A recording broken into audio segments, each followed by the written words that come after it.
Well, do you know what's in your drinking water? A shocking Associated Press investigation found various pharmaceuticals in the drinking supplies of at least 41 million Americans. Tainted water was found from New Jersey to California. New worries tonight about the safety of America's water supply. In the first nationwide investigation of its kind, the Associated Press found that at least 41 million of us are drinking water that contains traces of prescription drugs. And now many are wondering, is our water safe? Also making news today, antibiotics, mood stabilizers, sex hormones, painkillers. No, we're not talking about your drugstore. We're talking about your tap water. A 5-month Associated Press investigation finds trace amounts of drugs in the tap water of 41 million Americans in 24 major metropolitan areas.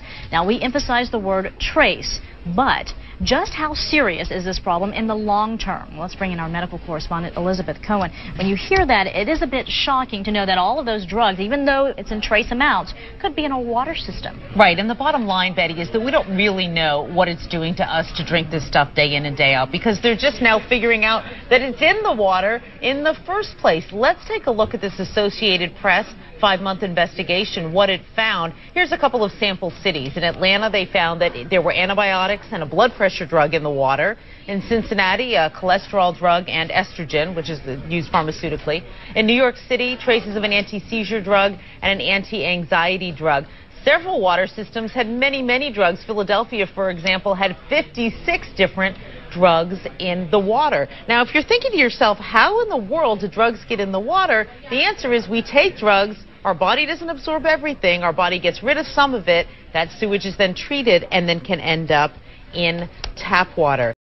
An investigation into drinking water is generating some big concerns out there today. This is a study that was done, some research by the Associated Press, and they found traces of prescription and over-the-counter drugs in drinking water supplies that go to more than 40 million people in this country. They said they found antibiotics, mood stabilizers, sex hormones, and lots of other drugs in some of the tap water out there. The affected water supplies included 24 major metropolitan areas from Southern California to New Jersey. Let's take a look at how this could happen. It all starts when someone flushes drugs down the toilet. I think everybody has done this at some point in their life. You think you're getting rid of them in a way that won't allow kids to get their hands on them, anything like that. Well, it travels into a water treatment plant, then it goes into a reservoir, then back to another water treatment plant before becoming tap water in the U.S. Now, the Environmental Protection Agency released a statement saying that the United States has one of the safest drinking water supplies in the world, and the EPA is committed to keeping our water clean and healthy. Important to remember that the toilet is not a trash can,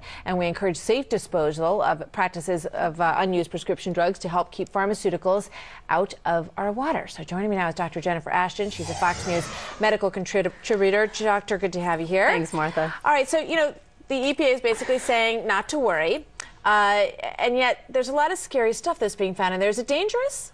I think it is. I think the EPA is correct. We do have the safest water supply in the world. However, true and unrelated, I mean, this is also, I think, potentially cause for concern. And let's be clear, Martha, the animated graphic that we just showed is a nice way of just explaining how these get into our water supply. Remember the other way, human waste. It's not just people discarding their prescription medications in the toilet. A lot of drugs are metabolized or processed through the kidneys and are excreted in through the toilet and our reservoir, our sewage system, and find its way back to our water. And I think that is cause for concern.